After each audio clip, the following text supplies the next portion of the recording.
All right. Hi, everyone, and welcome. We are a punctual group, so we're getting started right on the dot. Today, we're going to be having an interactive webinar. So at the very bottom of your Zoom control, you'll see a question and answer button. If you have any questions, please put them there. We'll answer them at the end. And we will be using a tool called Slido during this webinar. So very soon, you're going to have permissions pop up to accept. Please approve it. And there is an option to pop the Slido out. So for the duration of the webinar, if you happen to do that, you can pop it out. If you lose the Slido, down at the very bottom where it says more, you go to your apps and you can actually access your Slido there. So I'm Samantha Fath, and I am the Director of Partnerships at Sama. So my role here is to work really closely with our clients to design coaching programs and other development initiatives like leadership development, succession planning, and so forth. And I will be your moderator today. So quick intro on who Sama is. So our focus is aligning people development with business priorities through executive coaching, data, assessments, and training.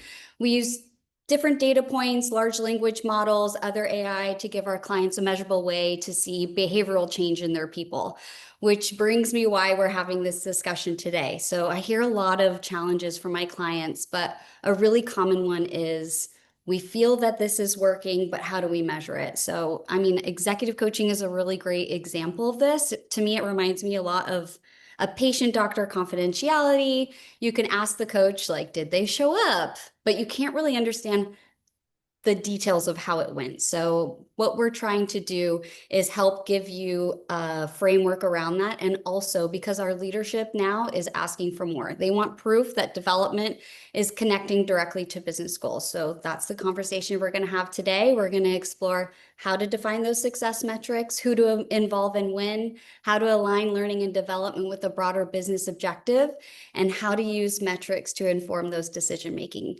So, and one thing too, at the end of the webinar, we are going to be offering you a guide to the program on how we're going to launch this. So go ahead and keep your eyes peeled for that. So moving on to introducing our panelists. So we have Chloe Rojas. She is the Vice President of HR, Learning and Engagement at TPG, where she spent over 5.5 years helping shape dynamic learning strategies that align with business goals and support employees through every step of their career. She leads an impactful talent development initiatives. She champions inclusive work cultures across TPG's global offices. And prior to TPG, Chloe focused on talent development, talent management, and people operations at Bain & Company. So very nice CV there. And next up, we have Lauren Chung. She has worked in finance for over 10 years in private equity. She was an investor at KKR, PAI Partners, PSP Investments. She's seasoned in translating business initiatives into business performance and investor returns. So having invested in companies of various sizes, ranging from startups to multi-billion-dollar companies across many sectors. She's now the business impact advisor at Sama. So she guides our clients to build success metrics and tracks the impact that our clients have by using Sama. So Lauren is also an executive coach and really deeply passionate about people development. So I'm going to kick things off. Chloe, I do have a first question for you. What are some of the challenges that you've faced in the past with learning and development? So that's a really great question. And first off, it's really wonderful to be here with you all to have this conversation. I know as a learning professional, this is a question that I've had for such a long time. So it's great that we're addressing it here today.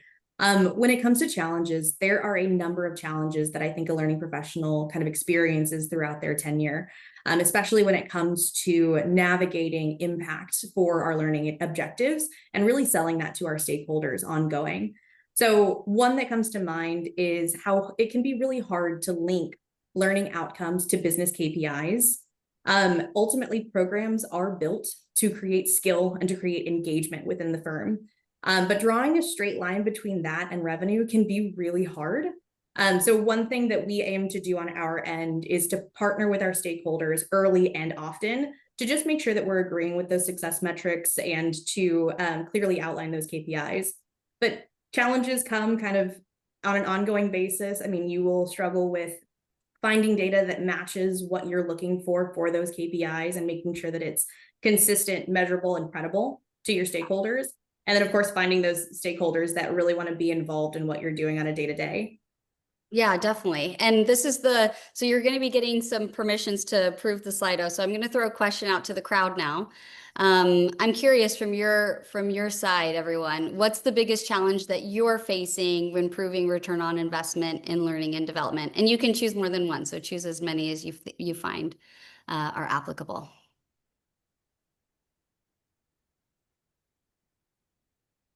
All right.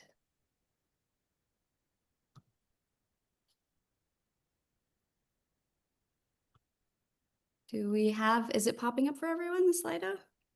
Yeah, okay, great.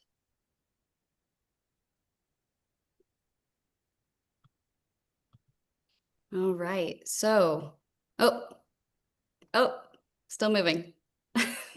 Looks like the lack of tools or systems to measure is our number one.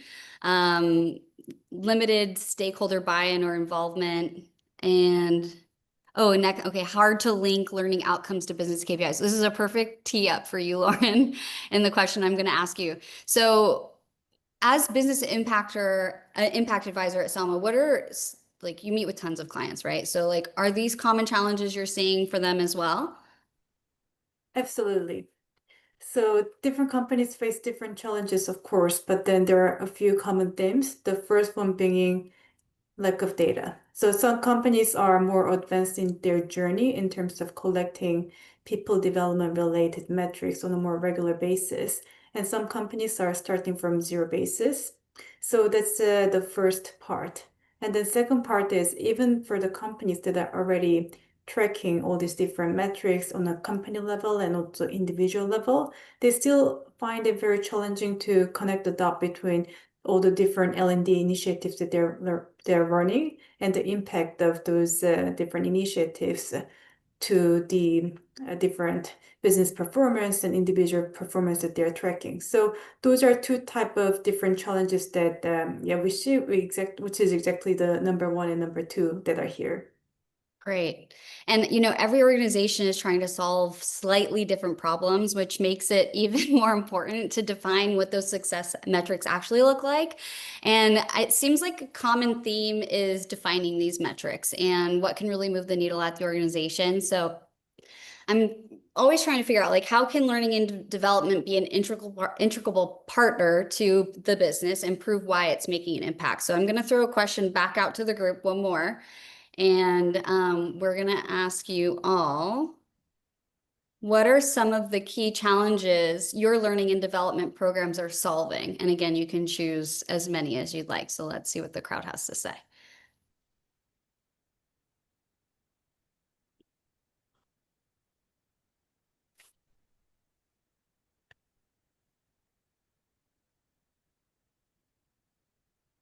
All right, we got some questions. Succession planning, skills gaps is like blowing up.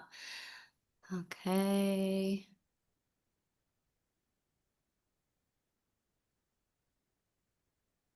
Oh, we have a raised hand. Can you put your question, if you have a question, at the very bottom, there's a Q&A. If you could throw that in there, I will answer your question there for Mario.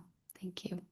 All right, so number one, actually a tie, skills gap and new manager ramp up. Oh, wait. New manager ramp up's number one. Then we have skills gap.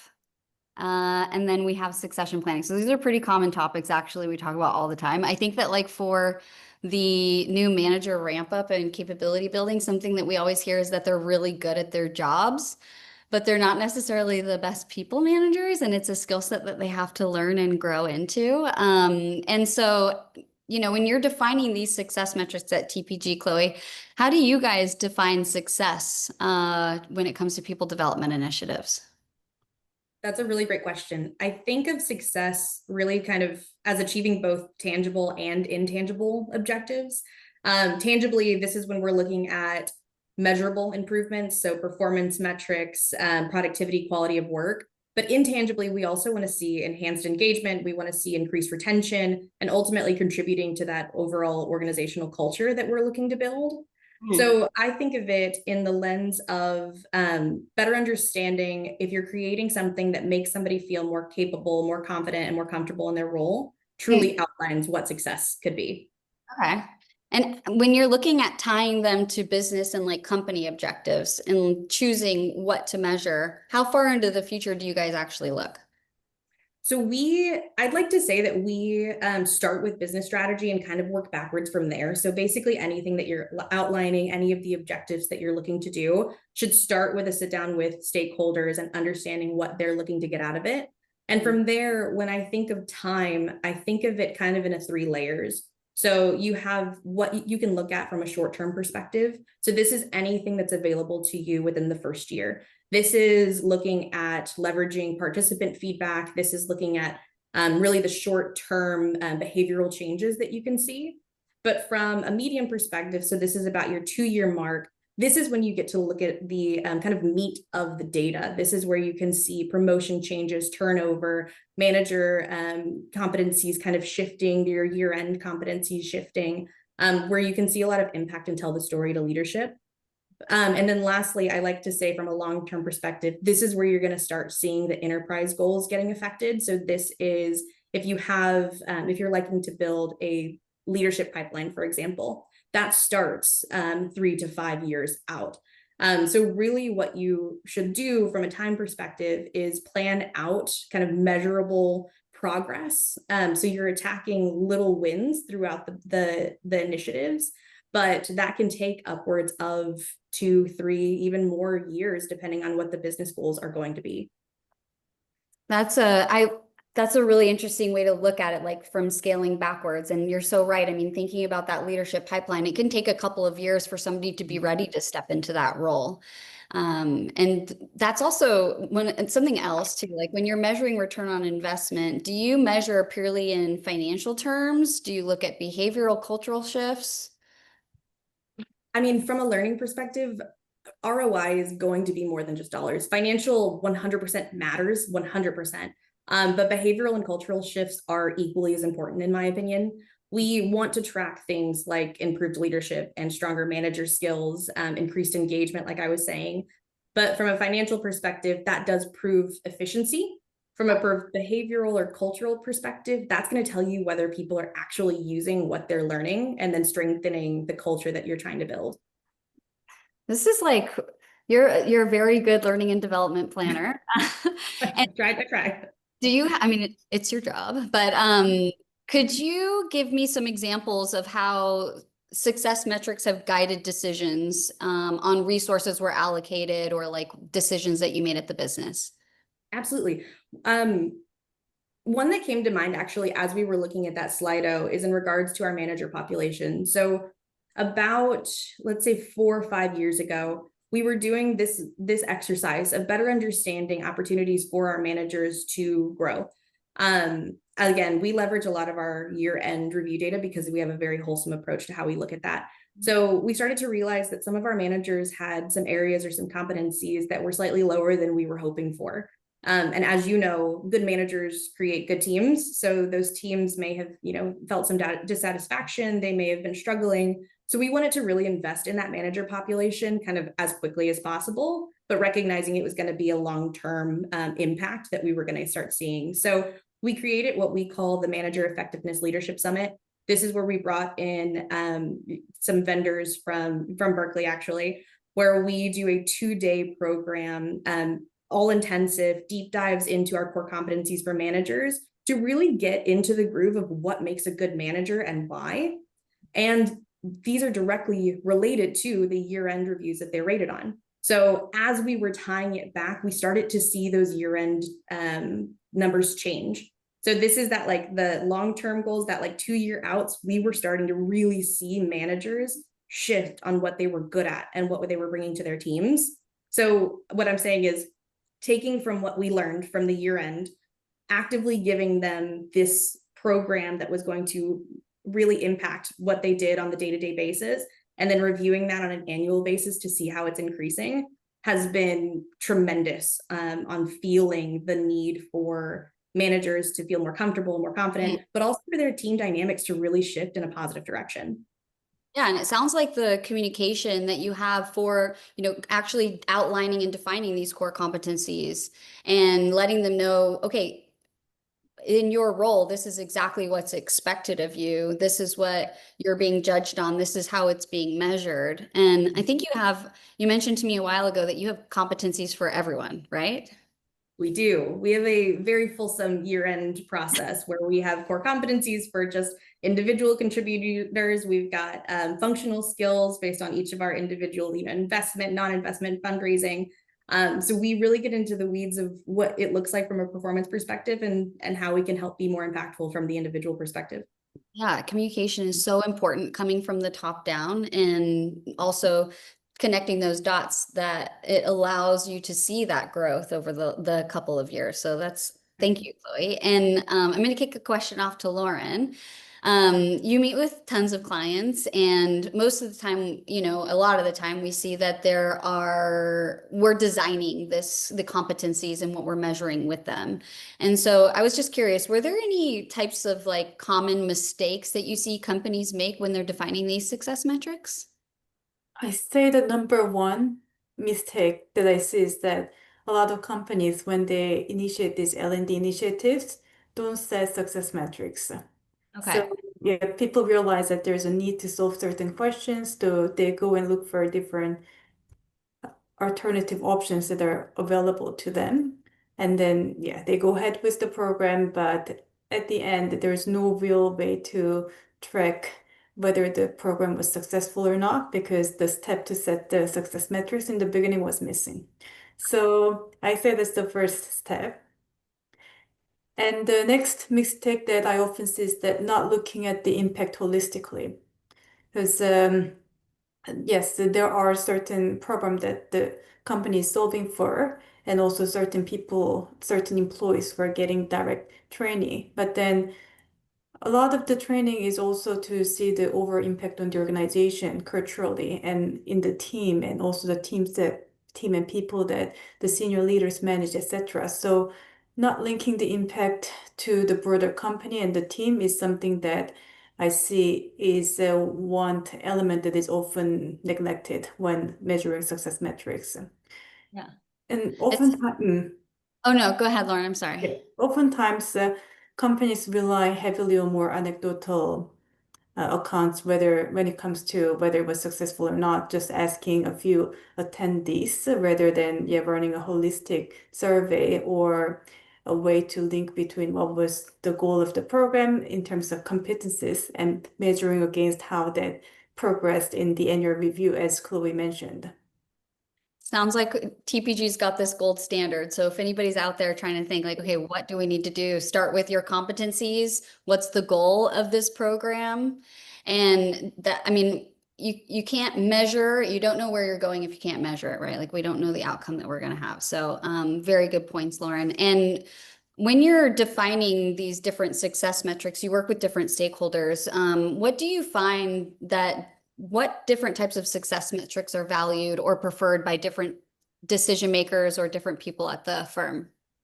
That's a good question. So I say that for the C-suite, they want to basically get the headline on what you were trying to achieve from this program and what was the result. So clearly stating what is the problem that they were trying to solve for using this program, whether it be retention, churn, promotion, or leadership succession, etc., etc. It's all the same.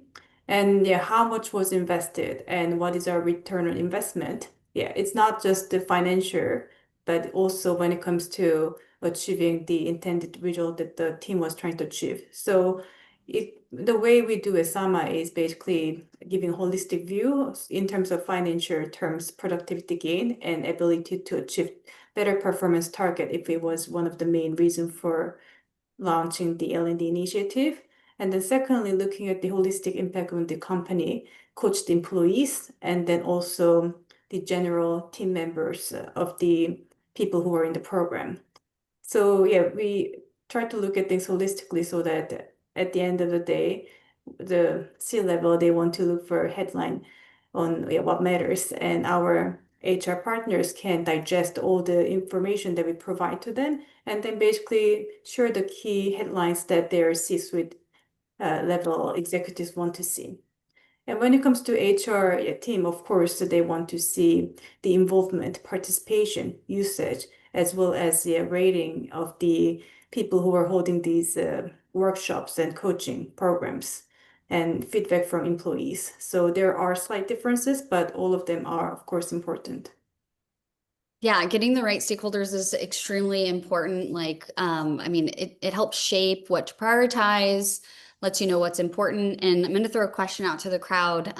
So tell me, who are the most important stakeholders that you need to get involved to recognize the best impact? And you can answer as many as you'd like, so don't hold back.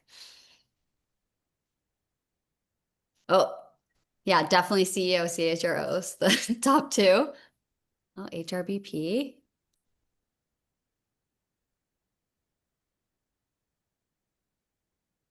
Okay.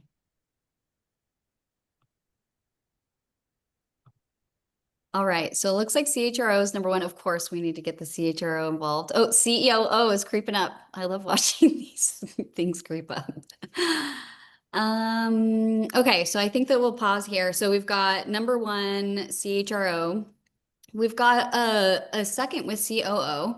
That's interesting. And then also we have CEO. Of course, we need to get the final sign off from them. And business unit heads, HRBPs. So, Chloe, who are the stakeholders that you get involved to create like a well-rounded return on investment that drives business impact? So this is almost a trick question because I'm going to be honest, we go to all of them. Stakeholder buy-in and is so important, I think, in anything that we do. But the really key part of it is just being strategic about how you're involving them. So I think of it kind of in the phases of the initiative that you're bringing out. One, identifying the need. That can come from any of these stakeholders. But particularly we start to see these a lot with the business team heads or leadership where they're seeing a challenge and they're asking for a solution. From there, when we get really into the meat of shaping a program, HR business partners are my best friend.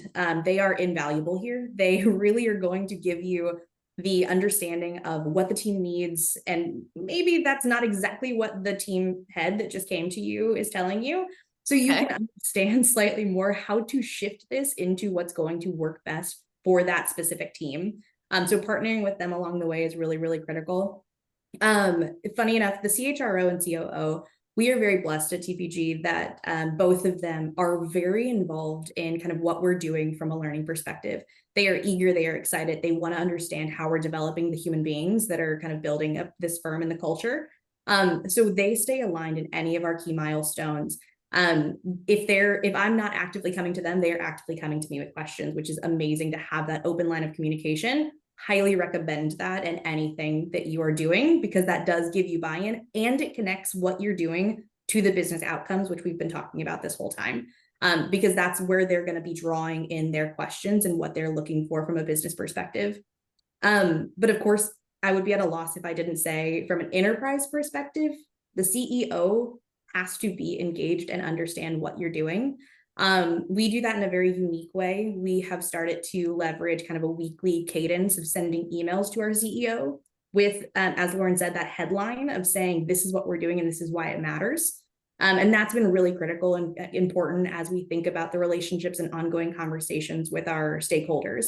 So I guess what I'm saying is all of them matter. Obviously, from a CFO perspective, the umbrella of understanding the financials is extremely important because you're not going to move forward unless it's getting paid for. Yeah. So it just kind of depends on, you should address each of those within and throughout what you're planning, but maybe bringing them to the table when it makes the most sense to the program. I'm mindful that they bring a lot of expertise, but you don't want to slow down the process. So making sure that you're kind of actively engaging them at the right points is the most important way to think about it. Yeah, that's a really good point. I mean, the headline, right? So they want to know what it is in a very short few lines there. I mean, do you do one sentence or like, what do you do for your headline? Eh, we like bullets. TPG is a big bullet Okay. fan. We do an overview. What is the program? We do bullets of who was there, what was the expected outcome, and kind of what happened after, and how much it cost. Uh-huh. But it is punchy, you know. I think that's really important. And when you're involving, so you're right, you don't want to get them involved too soon because it could slow things down. So at what stage are you involving the stakeholders? So stage wise, I would say, as I mentioned, kind of like the identifying the needs is the most important kind of critical piece, but involving them it's important kind of throughout the process. As I mentioned, early and often is kind of my go-to, making sure that you're not getting too in the weeds on what you're planning before you get the buy-in from stakeholders is really important. You can get 6 months down the line of a really critical, huge, giant initiative, and then they can say that actually wasn't a priority from a business perspective, and you could just be at a wash. So making sure that you're engaging them, I mean, depending on the program, but as frequently as often is very important. That's a really good point. That's a really good point. And Lauren, from your vantage point, you already talked a little bit about like how the CEO wants to see things and how HR likes to see things. But from your vantage point, how do certain stakeholders' expectations shape which metrics matter most? As Chloe mentioned, in organization like TPG, it will be important that you take holistic approach when it comes to measuring impact because there are different metrics that are valued by different people, and you want to make sure that you are covering all parts of it. But there are other organizations where basically CHRO have executive decision making when it comes to L&D initiatives. Then it will be important for you to focus on the metrics that matter to those individuals. So I say that, yeah, it will really depend on the company specific dynamics, but then the other dimension that you need to really focus on is what's the main goal of the program. So yeah, I can give some specific examples around what we were doing the polls on. So for example, if the issue on hand is succession planning or manager upskilling, then first of all, you'll need to have your competencies established. So what does it mean to be a good manager? What is the important criteria when it comes to succession planning? What are the skills they're missing for them to go to the next level? So it's important for each role to set the expectation on the competencies required for that specific role, and then realistically the role afterwards, so that people are clearly aligned on what they're missing and where they need to be at. And secondly, once you have those competencies established, then you will need to look at, yeah, so what is the starting point of all the different people? And how are you going to measure the change? And of course, a lot of companies run internal reviews, which can be leveraged.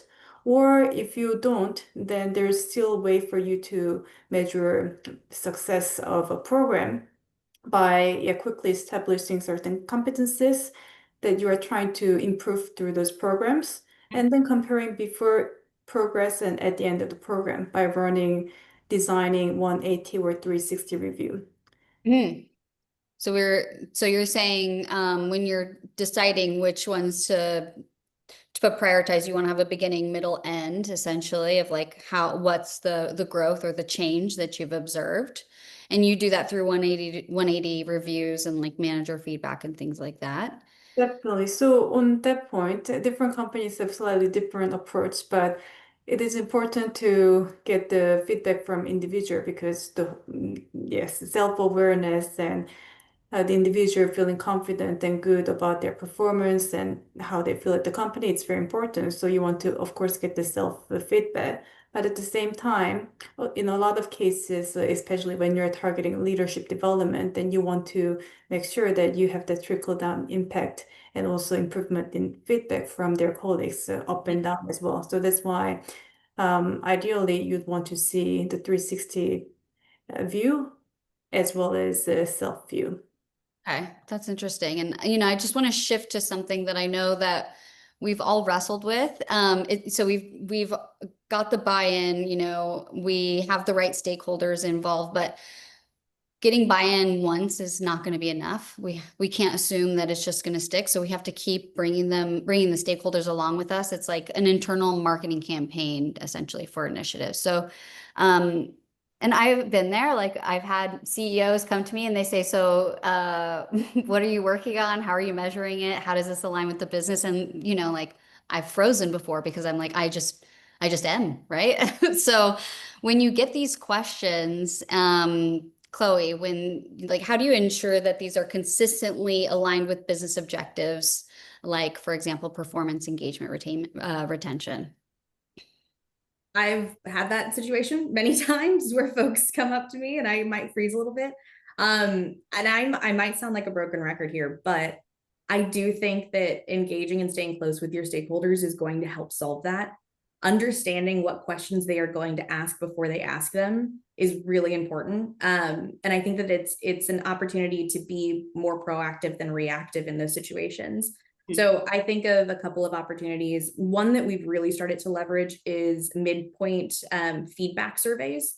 So as we're going through a program, we'll actually ask for qualitative and quantitative feedback from the participants so that we can have some of those numbers and data metrics available when the shareholder inevitably asks for them, or separately, so that if there's anything you need to shift before you get to the end to make it more impactful, you can do that. So those have been, changing the game, I think, for all of us.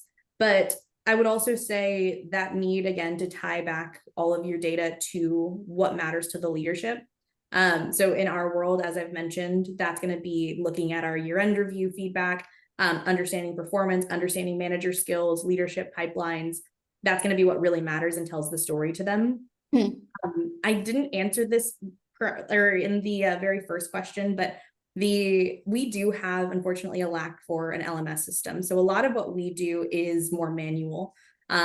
So I would also say that it's important to have partners along the way that can help you get that data when and if you need it.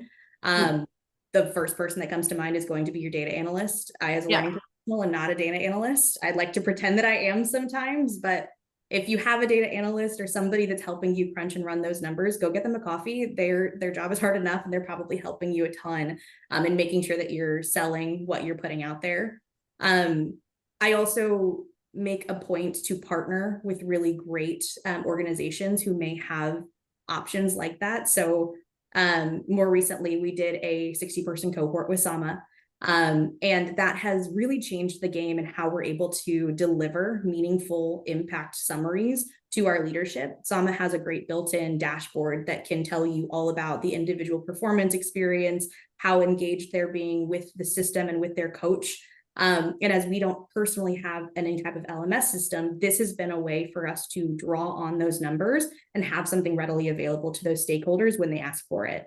So really, it's all just about leveraging what you can or do have to give to them when they inevitably ask that question. Really helps save you in those freeze moments. Yeah, and you can just download the PDF and then you're like, here's your snapshot.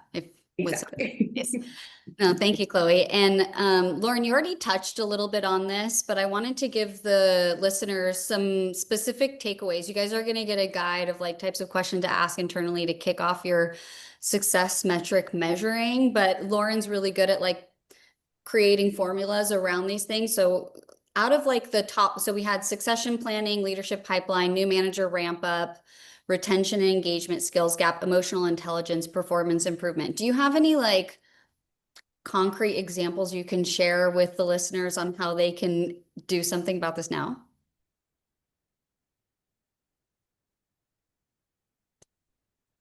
Oh, you're on mute, I think, or something. So, sorry, Sam, could you repeat?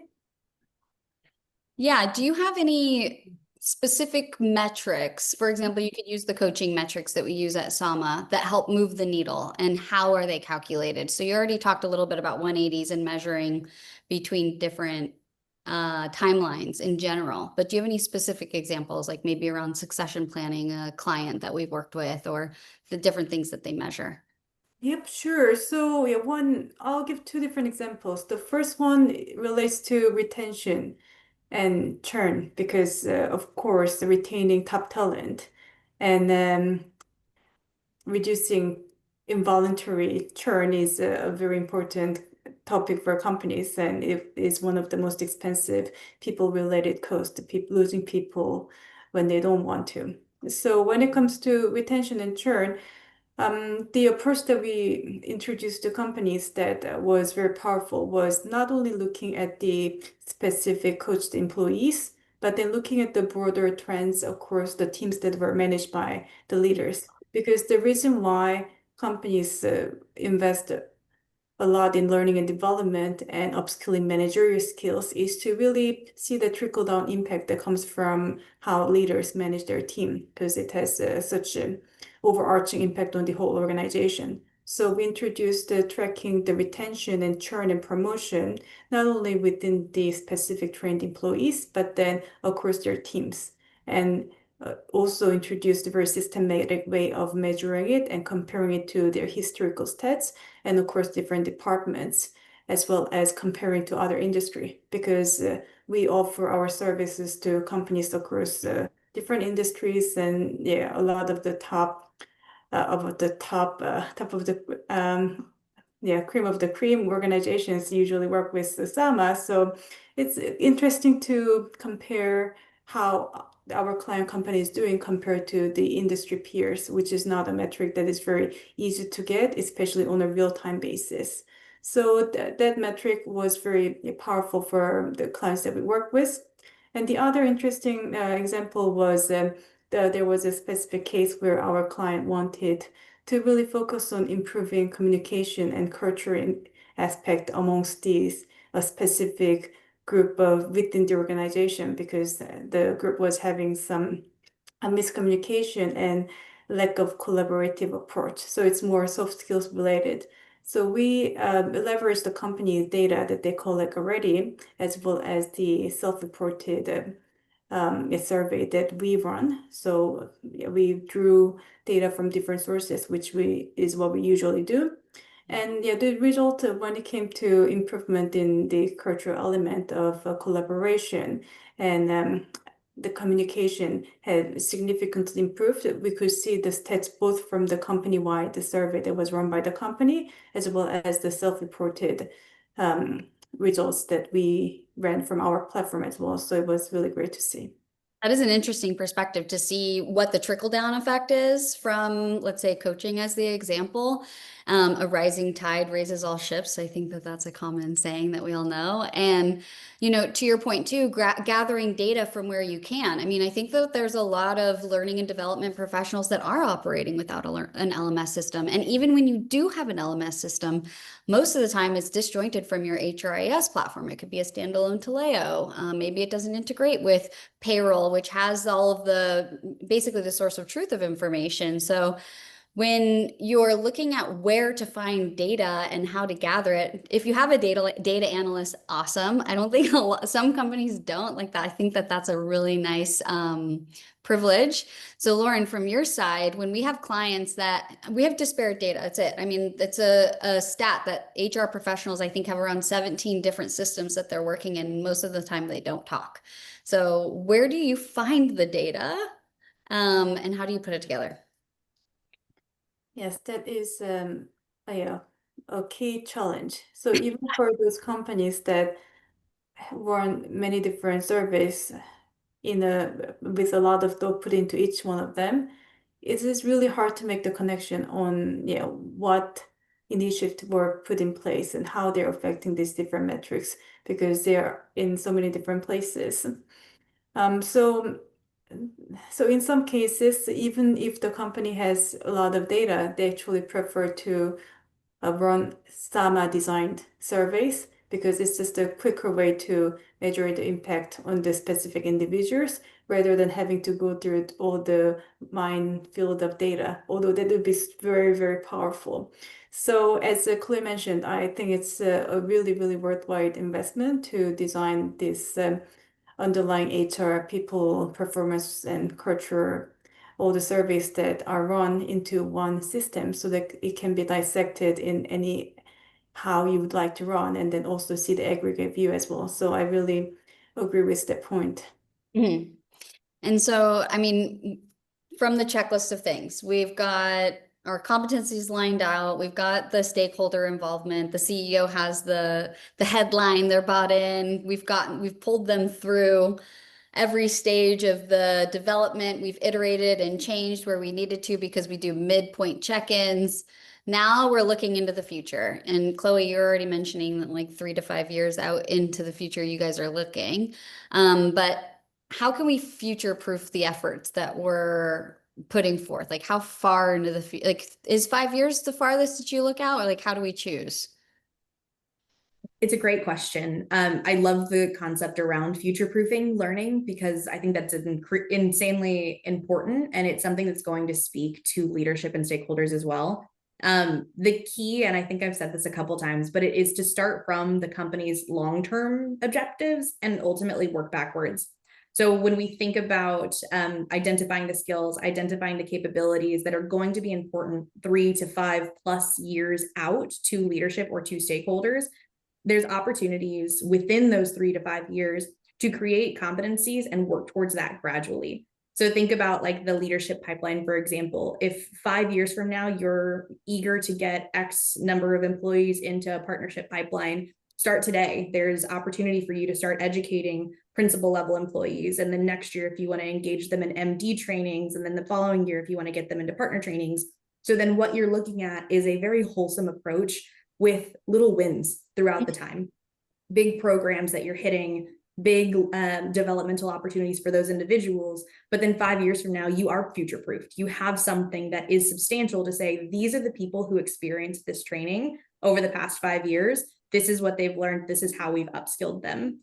So it's really telling a story. But the trick there is to also be very flexible and agile. You have to create something that is scalable and recognize that business priorities shift. Unfortunately, things change. You can go public tomorrow. You can acquire a company that doubles your headcount. And you have to kind of be flexible in that moment to create something that's still going to be impactful to your stakeholders.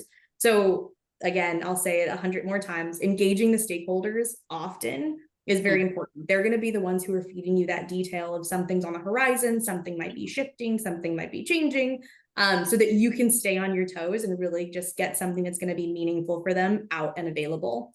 We talked about leveraging data. I'll say that helps you make way smarter decisions. So tracking the participation, tracking the skill adoptions, but ultimately it's always going to be about connecting what you're doing today to tomorrow's business outcomes. And you've been there, done that with acquisitions and, headcount exploding. So, in your time at TPG and probably at Bain, I don't know what you've been through at Bain, but, it's dynamic. You're right. Like CEOs and leaders change their minds all the time to adjust to the market. And if we're not able to, as learning and development professionals, to adjust and change, our people are also not going to be able to adjust and change to the market. So we're keeping everybody going. It's like you have your hands around it and then it goes like this and then you go like that again. So yeah, it's a really nice insight. And Lauren, from your side, how do you see organizations using metrics? I mean, we've talked about proving ROI, but how do they use any specific metrics to future-proof their programs? I say that it's one of the core elements to make sure that a company has a holistic and productive and efficient future-proof program overall. Because as Chloe mentioned, there's no fixated future-proof program. Such concept doesn't exist. It will always evolve.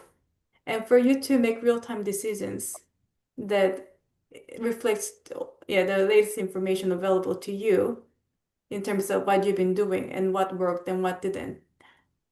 Of course, there is always that lag between what you're doing and the timing when you're going to see the result. But then if you don't track anything now, then how are you going to see anything in 6 months' time? So getting into the habit of thinking about success metrics early on across all the initiatives that you run and tracking it prepares you to be in a position at any point to be able to make good decision. So that's how I would put success metrics in terms of helping you make the best decision possible at any moment. You're right. If you don't measure it now, like, yeah, same thing with learning and development. Like, you don't see, like with Chloe's example of succession planning, like sometimes you don't see it for 3 years. And if you didn't track it from the beginning, then how are you supposed to know what you did actually move the needle? So that's a really good point, Lauren. And so I have one more question before we get to Q&A.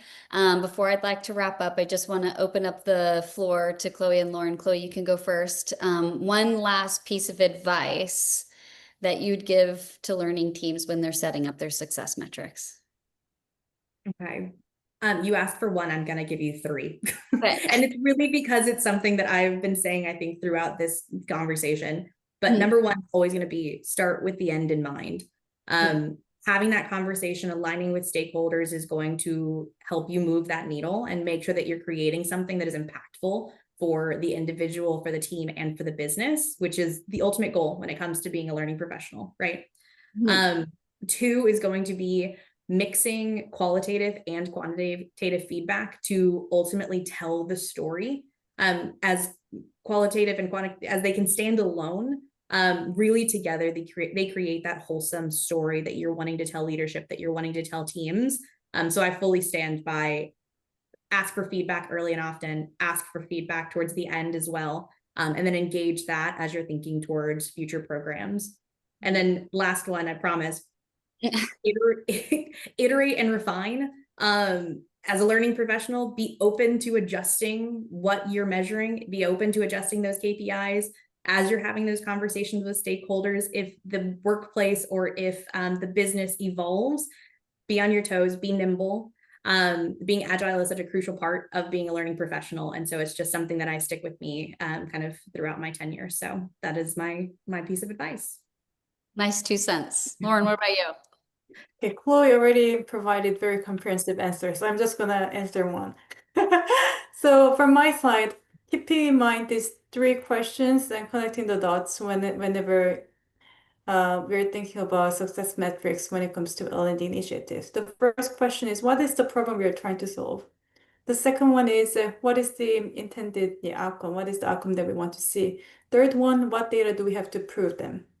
If you get into the habit of asking this question each time, you will see the gap in Mhm. what gap you need to fill. And in the beginning, you may not start with the perfect basis in terms of having the data, but once you get into this habit, you will have a better idea of what you want to track and how to do them. So asking these three questions can build a very good habit, I say. That was great. And we have some questions actually from the crowd. So let me see here. First question, what is the biggest pushback that you've gotten on implementing success metrics, and how have you addressed it?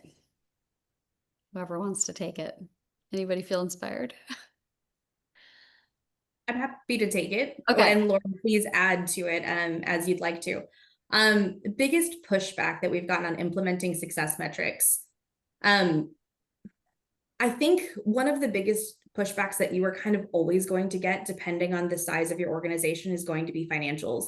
You as a learning professional can say, I think we should invest in this. I think this is where the money's going. I want to focus on this functional skill, this technical skill, whatever that may be.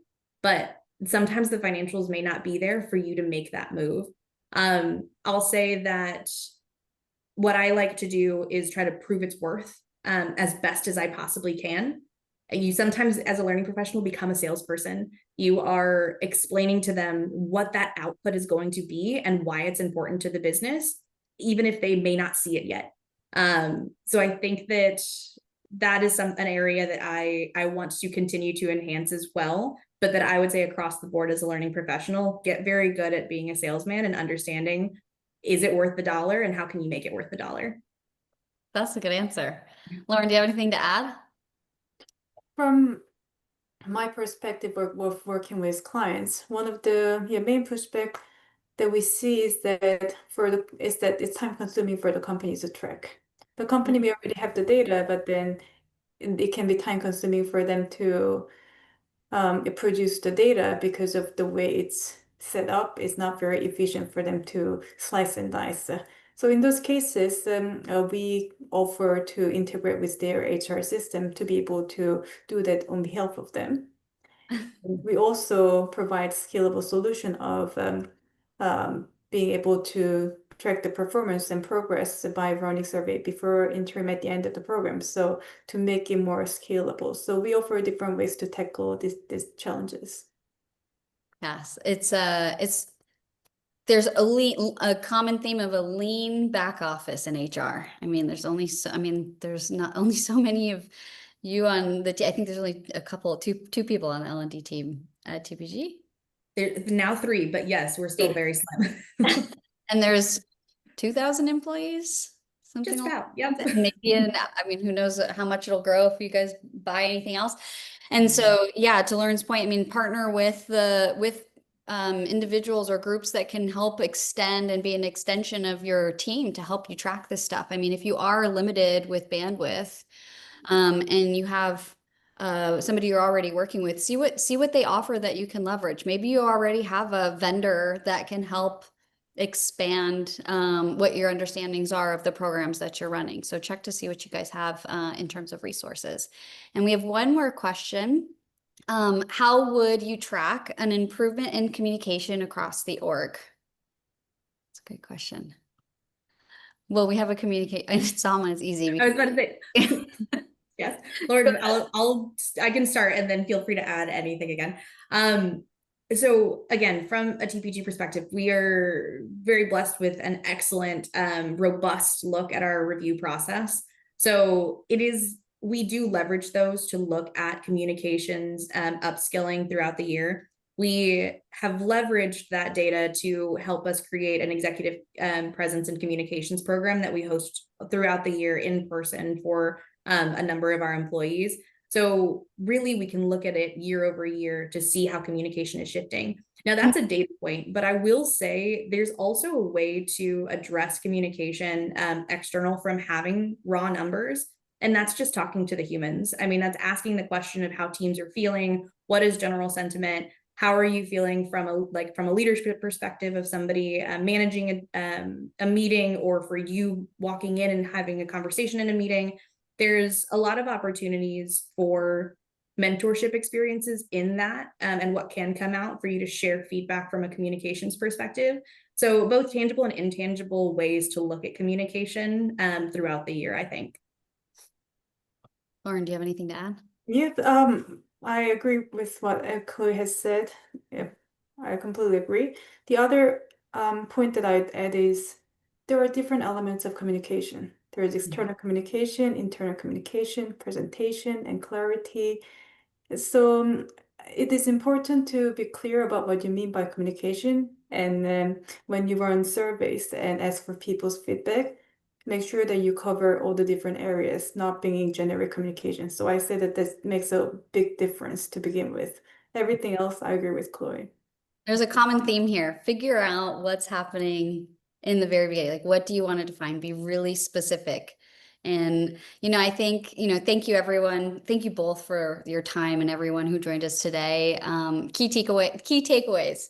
It's possible to move beyond that feeling of it's working if we just define the right metrics, involve the right stakeholders, making sure that we align outcomes to business priorities, and move away from we feel it's working to we can prove that it's working. And we see this every day at Salma.